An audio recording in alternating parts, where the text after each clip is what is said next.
Hello everyone, Earl Henderson, Primordial Defense. Thank you for watching. I have another Monday quarterback video for you. I'm going to play the entirety of this video, and then I'll go back and talk about things that are going on and better explain what's going on, and talk about things that I think that were done right and or done wrong. Without further ado, here we go.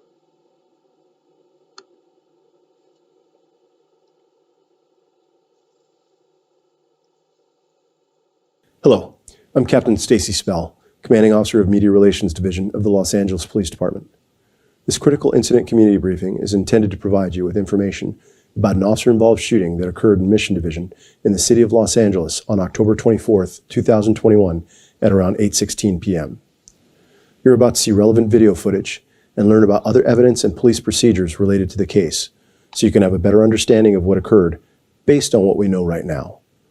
The LAPD conducts very thorough use of force investigations, which typically require investigators to interview multiple witnesses, view numerous hours of video footage, and analyze a significant amount of forensic evidence. We are still at the very early stages of this investigation, which can often take up to a year to complete, and our understanding of the incident may change as this additional evidence is collected, analyzed, and reviewed. We also do not draw any conclusions about whether the officers acted consistent with our policies and the law until all the facts are known and the investigation is complete. A word of caution. The images and information you're about to see may be disturbing. When a police officer uses force to arrest a suspect or defend against an attack, it can be graphic and difficult to watch. In addition, there may be strong language used by those shown in the video. Viewer discretion is advised, especially for young children and sensitive viewers. Mission Division patrol officers were in the 9400 block of Sepulveda Boulevard when they observed a suspicious vehicle parked inside the parking lot of a local motel. The officers stopped to conduct a possible stolen vehicle investigation. The officers exited their police vehicle and contacted the occupants of the parked vehicle. That driver of the parked vehicle was identified as Vicente Gonzalez. The passenger of the vehicle was identified as Gonzalez's juvenile son. Officers made verbal contact with Gonzalez as they were conducting their investigation, and during this contact, Gonzalez spontaneously fled on foot. As officers gave chase, Gonzalez produced a handgun and pointed it at one of the pursuing officers, at which time an officer-involved shooting occurred. Gonzalez continued running while officers established a perimeter and requested the assistance of additional units. Metropolitan Division K-9 personnel arrived at scene shortly thereafter to assist Mission Patrol officers. However, they were unable to locate Gonzalez. Body-worn video cameras are used by most officers assigned to field duties. They are worn at chest level and capture a general perspective within line of sight from that angle. The angle of the camera prohibits viewers from seeing everything the officers saw and experienced. Upon activation, both audio and video will turn on. However, body-worn video cameras have a buffer of video without audio from the previous 2 minutes prior to activation. This feature is designed to capture incidents that occur suddenly, where an officer doesn't immediately activate the camera. Here's body-worn video from the officers involved in this incident.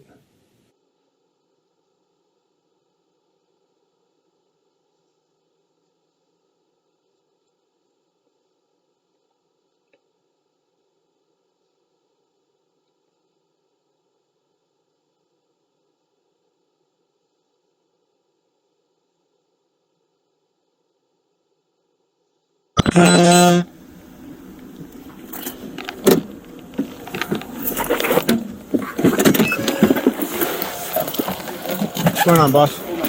Okay, is this your car? My girlfriend? Your girlfriend? Yeah, can we get the cell phone real quick? Okay. You have your ID on you? No, I still not in the room. Can we go grab it real quick? No, hang on a sec. Just because you don't have a license. Oh, she has it in the inside there. Oh, in the car? Yeah, right here. Like, sorry, can I? Well, hold on. Just, Okay. you're good. Just don't go in your pockets real Okay. quick. It's in the Come over room. here real quick. What's your girlfriend's name? Brenda? Brenda? Yeah. Alright, just get it close up right now. You go, wait. Oh. Hang on. No weapons on you? No. Yeah, I'm gonna pat you down real quick, you know? Hey, I'm gonna fucking shoot you, bro. Hey! Hey! Stop!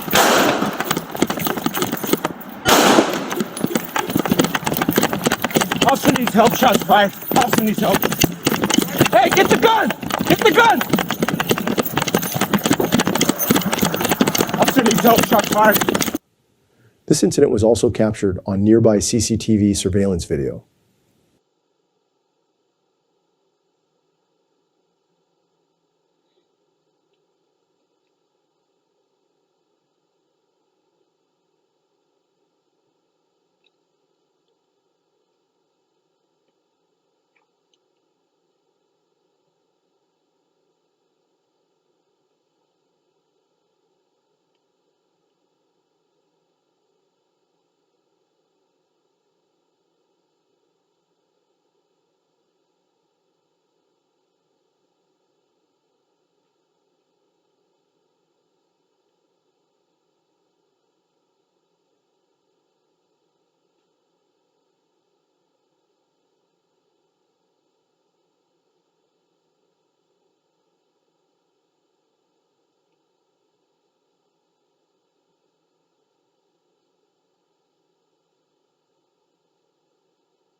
Based on the investigation thus far, it does not appear that Gonzalez was struck by gunfire. Investigators recovered Gonzalez's loaded semi-automatic pistol at scene and booked it as evidence. On October 30th, 2021, Gonzalez was located and apprehended in the city of Los Angeles. On November 1st, 2021, the Los Angeles County District Attorney's Office filed 1 count of attempted murder, 1 count of assault with a firearm, 1 count of child endangerment, 4 counts of felon in possession of a firearm, 2 counts of possession of methamphetamine for sale, 1 count of possession of a controlled substance with intent to sell, and 1 count of possession of an assault weapon on Gonzalez. Vicente Gonzalez is a 31-year-old resident of Los Angeles. In the next several months, the LAPD will continue to investigate and analyze this incident. We will continue interviewing any new witnesses that may come forward and complete any forensic tests. After the investigation is complete, our Critical Incident Review Division will forward their findings to the Chief of Police, who will make his recommendation to the Civilian Board of Police Commissioners. The board will evaluate the evidence to determine whether the officer's tactics, drawing and exhibiting a weapon, and use of deadly force in this instance met the high standards expected of all LAPD officers. If you would like more information on how the LAPD investigates all serious uses of force, visit lapdonline.org, where you can also find the LAPD's use of force policy and procedures. Thank you for taking the time to view this critical incident community briefing.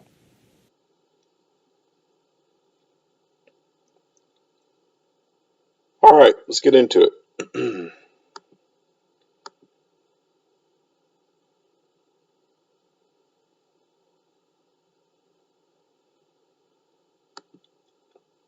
So first things first, rolling up on scene, I like how he activates the camera while still inside the vehicle.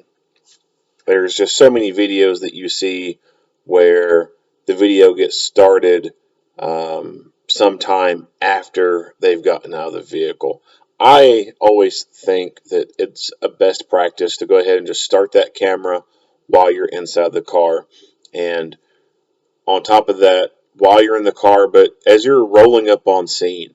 So, if it's a business of some sort, before you even fully pull into the parking lot, I think it would be a best practice to go ahead and tap the camera and get it activated.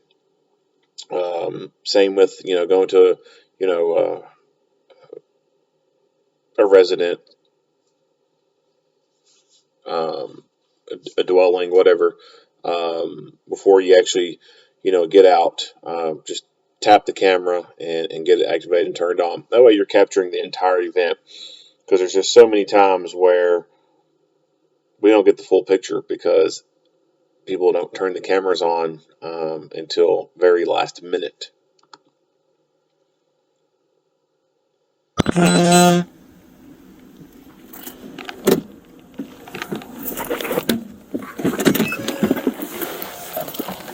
What's going on, boss?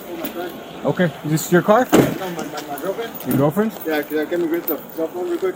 Okay. You have your ID on you? No, I still not in the room. Can we go grab it real quick? No, hang on a sec. Just because you don't have a license. Oh, she has it in the inside there.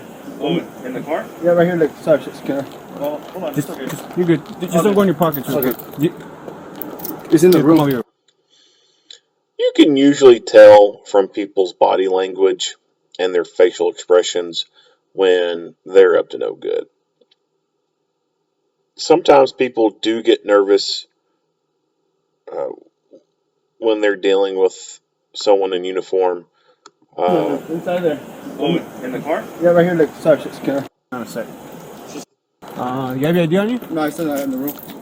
So sometimes, some of that nervousness can, in a way, mimic those deceptive signs that someone would have who's up to no good. But generally speaking, for the most part, like once you've dealt with people for so long and dealing with just, the bad elements of society, you tend to get a pretty good feel on people and their and characteristics of body language and whatnot. They all for the most part, act pretty similar. They'll have the little shaky, beady eyes. They'll target glance at things. They'll look at their escape routes and looking at you. They'll fiddle with things. There's a lot of people who just pretend to be on their phone, like they're not even looking at anything on their phone. They're just scrolling through whatever page they're on and just aimlessly scrolling through it, acting like they're engaged in something.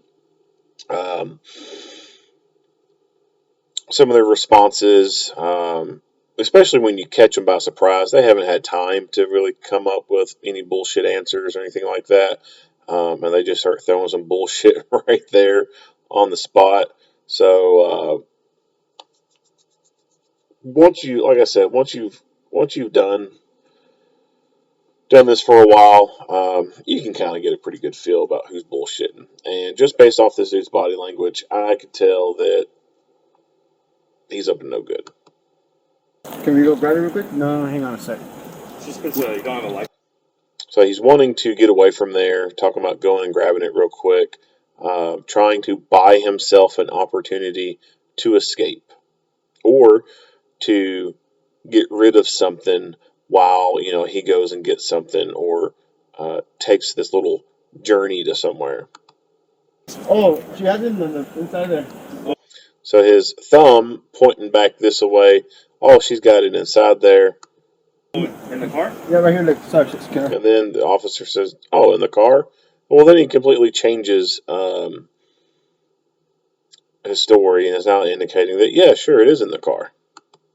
Well, hold on. Just, you're good. Just don't go in your pockets real Okay. quick. It's in the Come room. over here real quick. What's your girlfriend's name? Brenda. Brenda? Yeah. Alright. Just get close up right here. You go. Wait. Oh. Hang on. No weapons on you? No. Yeah, I'm gonna pat you down real quick. You know? Hey, I'm gonna fucking shoot you. Bro. Hey! Hey! Stop!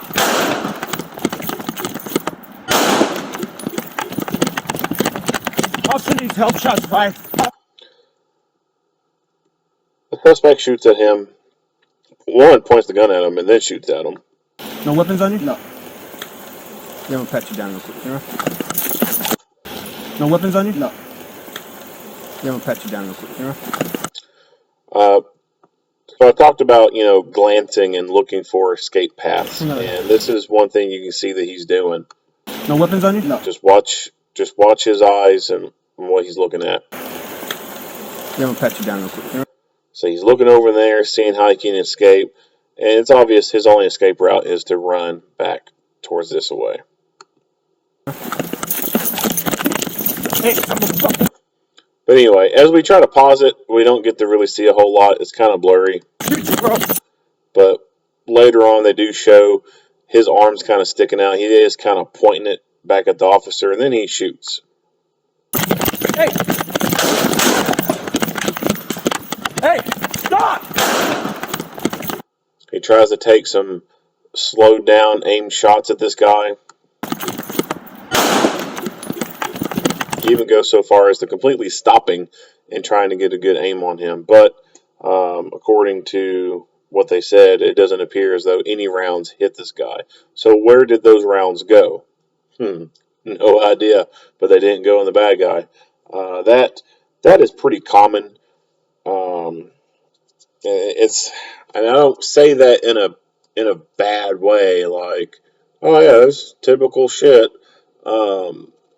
There are a lot of misses in gunfights, and especially when you're dealing with pistols. They're very short barrel, and with the distances involved, of course, there's going to be misses there. Do we like that? No, absolutely not. Every training curriculum you come across, whether it be for law enforcement, it be security, it be armed citizens, concealed carry, whatever, pretty much all the training talks about you are accountable for every round that you fire. And firearms training, marksmanship training is all geared towards making your shots more accurate. getting your rounds on target.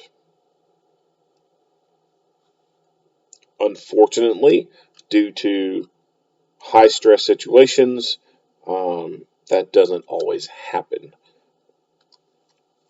But no idea where these bullets went. I'd imagine this kind of environment that they're in, there's vehicles and a building. I mean, it's possible it smacked us out of a building over here or landed in a tree. I don't know. They don't give any indication where they went. So, in true fashion, we also noticed that LAPD does not like lapel mics, so he has to bring the entire freaking radio out of its pouch in order to talk on it. Officer needs help. Shots fired. Officer needs help. Hey, get the... I've talked about this before multiple times. I think it is incredibly stupid. Bro. Hey. Far back. Hey, stop!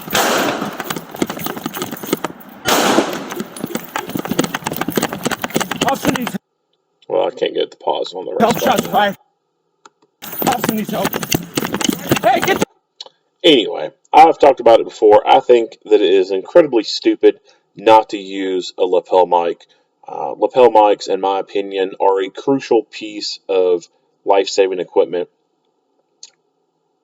If you're having to reach down to your belt, pull the radio out of the pouch, unhook it, disengage whatever safety strap or whatever's in, get it out of the pouch, bring it up, talk into it, put it back in his pouch, and put the little retention strap or buckle, whatever, back in place. Having to do that every single time to send a transmission just does not make a whole lot of sense to me. It makes more sense to have a lapel mic so that all you have to do is reach up with one hand, whether you have it on the epaulette of your shoulder or you have it clipped to the front of your uniform, whatever. You just reach up, press button, talk, release, and then your hand can go back to doing what you needed to do. Put it on a fighting tool, whatever. Having to always reach down and pull the portable radio out of its pouch just makes no sense to me. And there are some scenarios where you would have to jettison something in your hand immediately to get a good two-handed grip on that pistol and get in the fight. And if that's your radio in your hand that you're having to jettison, well, you've just thrown away your only means of communication to getting people to come back your ass up. So, never understood fully why LAPD and NYPD just have this complete um, disdain for shoulder mics, lapel mics, whatever you want to call them, but they just don't use them. Um, I mean, I suspect that it's a cost thing. They don't want to buy all these lapel mics because they cost so much money. The radios themselves, are expensive as shit anyway. I mean, it can be like $4,000 for a freaking radio. So now you're adding in all the lapel mics, and for an agency this big, you got to have hundreds of radios. Well, hundreds of lapel mics cost even more. And then there could be just the culture of it. There could be, people within their training program who don't really advocate the use of them because in the past, whenever they've gotten in the fights and whatnot, the lapel mic has fallen off and they've been unable to, effectively use it. Those days are, I wouldn't say long gone, but there are remedies for that. There's a company called Mic Loop. They make a pretty good product to remedy the lapel mic falling off of you. And even if you don't buy their product, you can still make their product using paracord or something like that, and still get the same effect and be able to keep that lapel mic on you instead of it dangling on you. But anyway, that's my rant on the radio.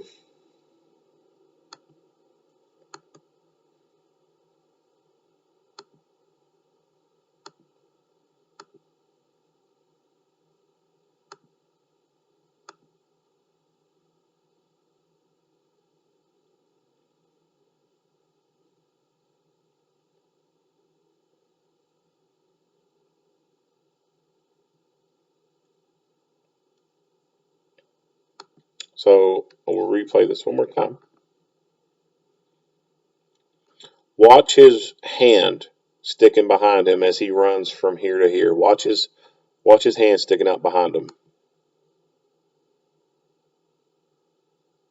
So that was him holding his gun out behind him at the officer, blindly just aiming it back there at him or pointing it back there at him.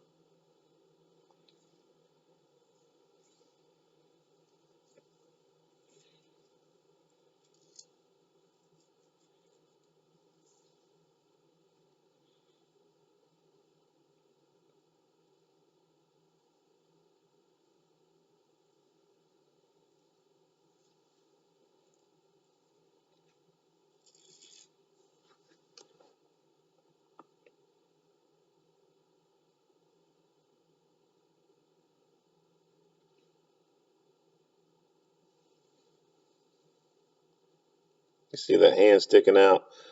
Then he starts to turn his head and actually try to aim.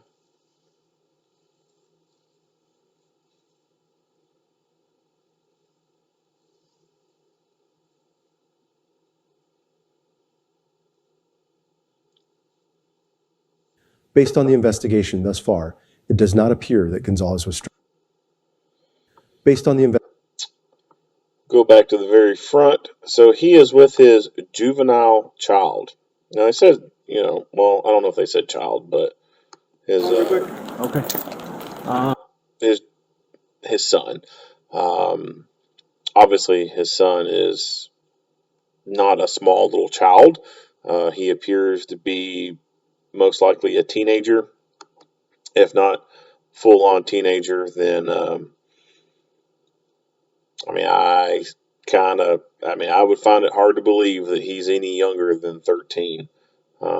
He could be, but irregardless, it doesn't matter. The fact that Dad is a shithead here is obviously a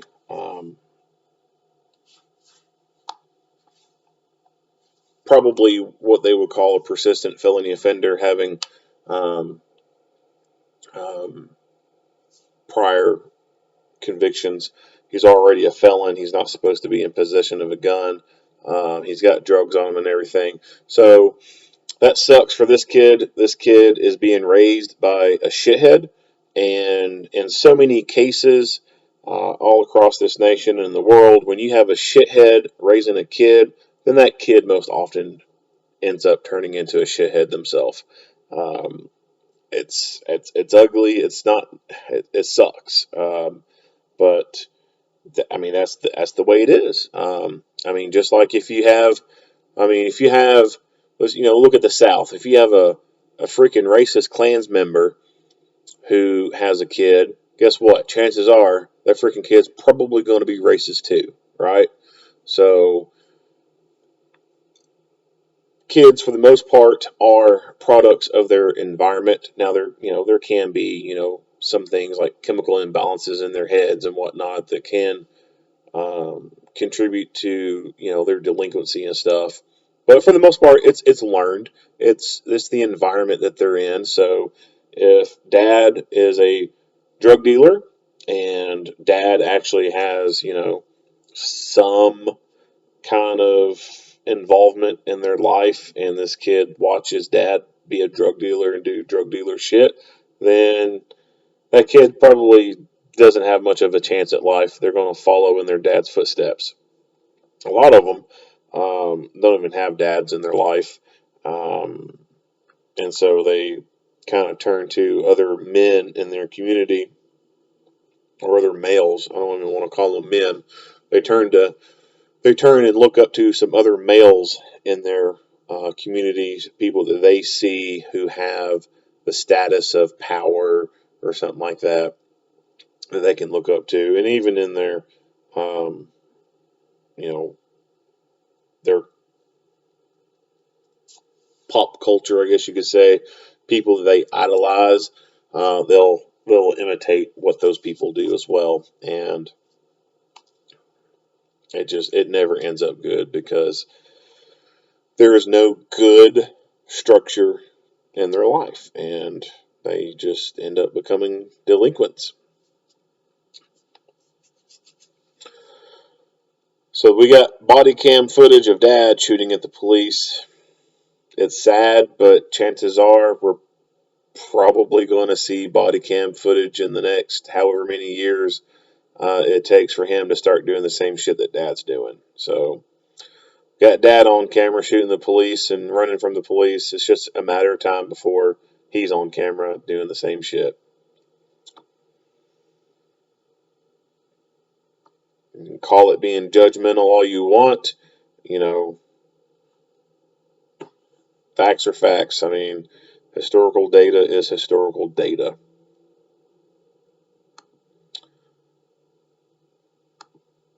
That is one beat up gun. I don't know what this dude's been doing to this thing, but this thing is just ate up. Obviously has not been taking care of it very well. He does appear to have more than just cheap ass ammo. So, two things, two possibilities. One, the gun itself is stolen, and it was stolen from someone who was self-defense minded, and they had the ammo in the gun, and this is the ammo that came with the gun when he stole it. Or B, he made that conscious decision to buy this particular ammo. Anytime you see this nickel casing here, that lets you know that this is more of a premium self-defense kind of round. Now, just by looking at it, I can't tell exactly, what brand or anything it is, but it is nickel casing, and that is generally the type of casing you find with good self-defense or good duty grade ammo. So he had decent ammo in this thing, but the damn gun itself, like, holy shit, like, this thing's beat up. But it's a Glock. It'll still work.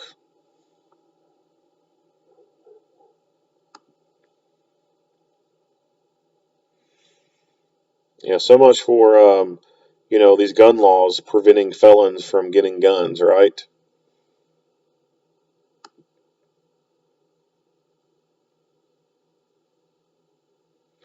That's it. That's not much else to say about this video. There wasn't a whole lot of footage involved in it, and the footage, excuse me, the footage that was offered, I mean, it was pretty quick, pretty clear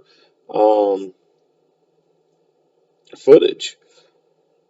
I don't think the officer violated his rights in any way or anything like that. He used appropriate amount of force. He met deadly physical force with deadly physical force. It looks like he missed every round that he fired at the guy, but as I talked about earlier, unfortunately that happens. Not